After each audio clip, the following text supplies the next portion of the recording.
Blasting our local mountains with wind and snow, and of course there is an upside to that. Inland Empire reporter Leticia Juarez is live in Big Bear and continues our Storm Track team coverage. It's really coming down up there, Leticia. You know, it was a slow start to this storm earlier today, Michelle, but of course that's all changing. It's really starting to pound the mountain community. And you were talking about that upside. That upside, of course, is to the local businesses that depend on all of this snow. It's actually providing a nice extension of winter for them.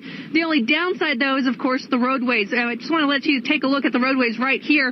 Earlier today, this was completely black pavement, but now we're starting to see that snow stick, and of course that's going to be troublesome for drivers. We just spoke to Caltrans about an hour ago, and they said chains are now required if you're coming up to the mountains, and especially if you're coming up here to Big Bear. If we get a foot or even more of snow, I think the likelihood of us going into next week is very strong. So how is the snow conditions right now?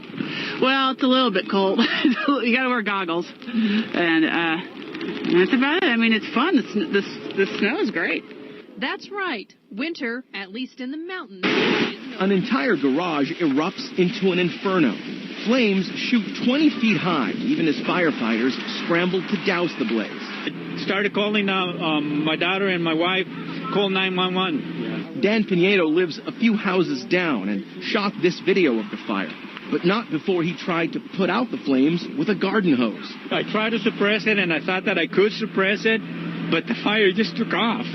Firefighters here say it looks like lightning struck a pipe on the roof of this house, which sparked the fire in the garage. There's some indications on scene that lightning did strike the house. We're just trying to confirm it with the National Weather Service. Luckily, the residents weren't home, and much of the damage was contained to the garage.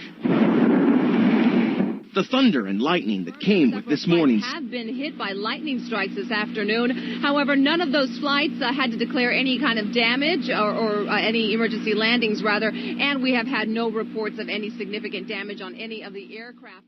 Did you see the lightning? The storm generated hundreds of lightning strikes, but it only took one to force a huge jet to turn around and make an emergency landing. ABC 7 News reporter Katie Marzullo joins us live in the studio with more. Katie? Eric, the National Weather Service is reporting 750 strikes. That's on and offshore in the Bay Area between last night and early this morning. You can relive some of them there. And yes, one did hit a plane in flight. As we speak, those London-bound passengers are making their way back to SFO for take two. We talked with one of them shortly after last night's ordeal. Just 30 minutes into an 11-hour flight, the weather wrecked everyone's plans. I thought it was an engine burning out or catching on fire, but in fact it was a bolt of lightning. Passenger Michael O'Neill was sitting toward the front of the plane. I heard some screaming and stuff, and I looked back and I saw that some of the oxygen mask had came down from the ceiling. So I think those people were even a bit more shooken up in the back of the plane. Which is not to say O'Neill was not affected. It was quite scary hearing the jolt of the plane, and you could actually just feel the lightning hit the plane and just a giant flash. United Flight 930 bound for London started circling and dumping fuel. The flight crew told passengers the plane was fine, but to be safe, they'd be landing back at SFO. And this afternoon, they'll be back where they started to attempt the trip again. I'm a little weary, but I have to get on this plane for this business trip. Knock on wood, everything's okay. The new flight, Flight 1757, is scheduled to leave at 3 o'clock this afternoon.